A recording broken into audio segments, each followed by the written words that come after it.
आखिर इस अब समाधान क्या है? देखते क्या होता है आगे। न्यायपालिका की जांच चाहता हूँ। नरेश जी, आप छात्र लीडर रहे हैं, कल जो तमाम पूरा घटनाक्रम हुआ, क्या पूरा घटनाक्रम था और क्या किसकी गलती है? क्या लगता है? अलग अलग बयान आ रहे हैं। कलेक्टर की गलती है सर जी, कलेक्टर साहब बीजेपी इसकी जिम्मेदार है। कलेक्टर अगर आ जाती समय पे, स्वयं कलेक्टर समय पे कलेक्टर आ जाती तो ये सारा कांड नहीं होता। तो ये आपकी क्या डिमांड थी जिसको लेकर? डिमांड मेरी नहीं थी, गाँव की थी। गाँव की डिमांड ये थी, गाँव की डिमांड ये थी कि इनको उनियारा उपखंड में थे ये, इनको उससे हटाकर देवली उपखंड में जोड़ दिया। उनियारा 15 किलोमीटर पड़ता है, देवली यहाँ से 95 किलोमीटर पड़ता है। इसको लेकर इनका बहिष्कार था।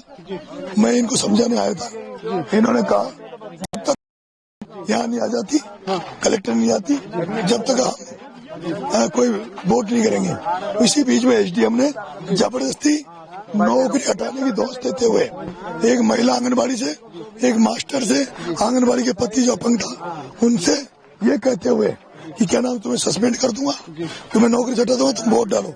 3 और जो एसडीएम था वो बीजेपी के एजेंट के रूप में काम कर रहा था। वो एसडीएम मालपुरा कन्हैयालाल चौधरी के अंडर में लगा हुआ है। कन्हैयालाल चौधरी का आदमी है। उस आदमी को जानबूझ के आरओ लगाया गया था ताकि वो बीजेपी को जिताने के लिए काम कर सके। पुलिस का भी बयान आया है, गिरफ्तारी की आपकी आ गई है। वो पुलिस का ये भी कहना है कि कई थानों में आपके खिलाफ मुकदमे दर्ज किए हुए हैं पुराने, उन मुकदमों में आपकी गिरफ्तारी होगी।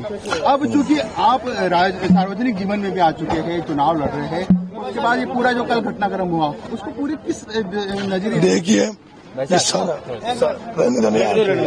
सारे घटनाक्रम की जिम्मेदार जिला कलेक्टर है।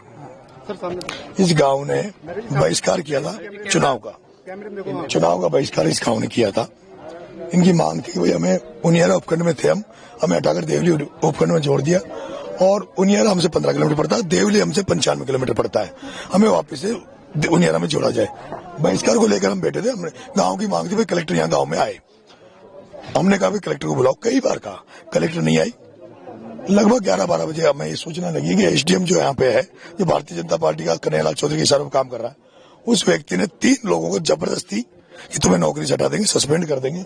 एक आंगनबाड़ी महिला थी, एक टीचर था और एक आंगनबाड़ी महिला का पति था। उनको जबरदस्ती दादागिरी से वोट डलवाया। मुझे पता लगा, मैं गया, मैंने पूछा तो वहां लोगों ने कहा कि साहब ये एसडीएम है, इसने जबरदस्ती वोट, मैंने रोक नहीं पाया, मैंने उसके थप्पड़ मारी है। ये बात सही है, लेकिन उसके और बढ़नी चाहिए जिस तरह का वो नेचर उसका था। वो एक दलित महिला के अत्याचार में पहले एपी हो रहा है बूंदी में, उसके बाद भी फिर मैं इसी मंच पे था, इस जहाँ पे बैठा हूँ, हजारों लोग यहाँ थे। मैंने एसपी साहब को कहा भाई कलेक्टर नहीं आ रही है तो एसपी को बुला दो, हम बात कर लेंगे। लेकिन एसपी यहीं बैठे होने के बावजूद वो 50 मीटर इसमें बैठा था स्कूल, वो नहीं आया। नहीं आने के बाद हमने खाना मंगाया तो हजारों लोग आ गए थे 6 बजे के बाद में। खाने की पंक्तियां लग गई थी, खाने खाने लोग बैठ गए थे।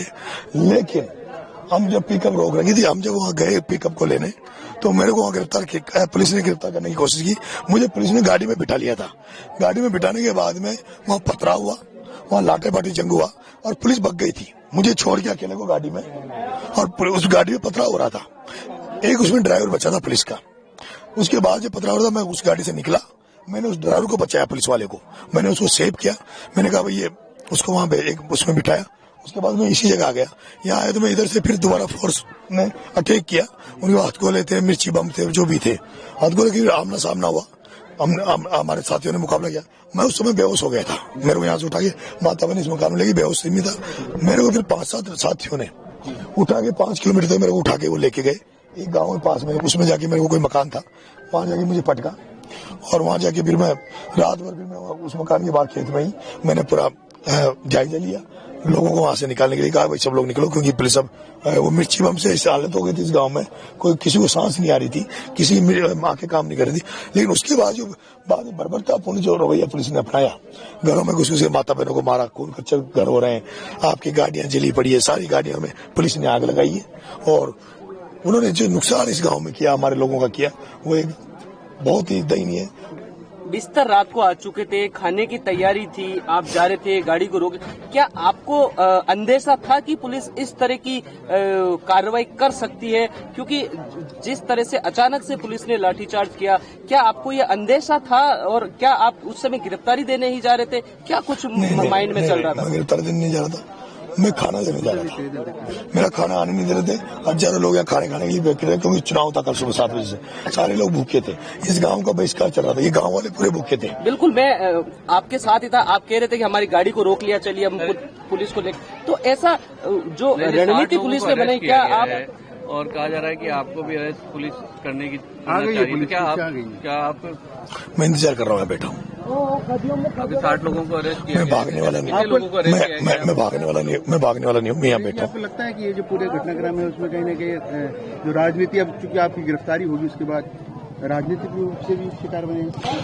बिल्कुल बिल्कुल 200%। ये कांड जो हुआ ये बड़े लोगों का षड्यंत्र है, ये बहुत बड़े लोगों का षड्यंत्र है। इसमें इसके पीछे मैं जो मानता हूँ हरीश मीणा जो डीजीपी रहा राजस्थान पुलिस का, इसके इशारे पे इस पुलिस ने सब कुछ किया है।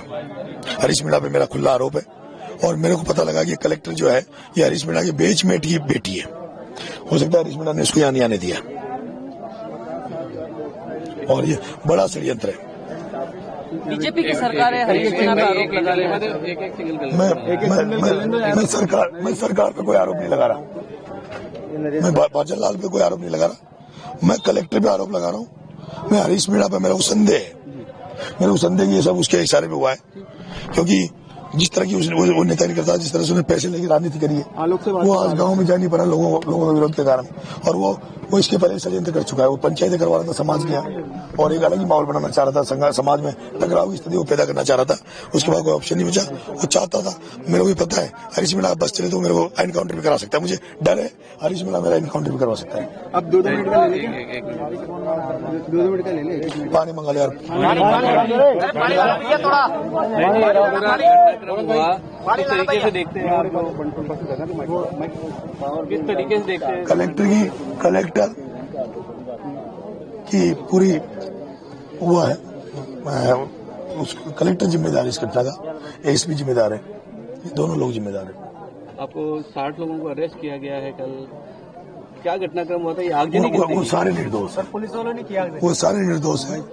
मैं अकेला दोषी हूँ, अगर कोई सजा हो तो मुझे हो, मेरे अलावा किसी को सजा नहीं होनी चाहिए। ये जो गांव में आगजनी दिख रही है सर, ये सब पुलिस ने किया, पुलिस ने घरों में घुस के मारा है। इस मकान से गहना काटा ले 20 लाख का, एक मकान से 5 लाख का गहना ले गई माता बहनों का, माता बहनों को लटती हैं, बहुत बुरी हालत बढ़ता ऐसा बढ़ता काम आज राजस्थान में तो नहीं हुआ।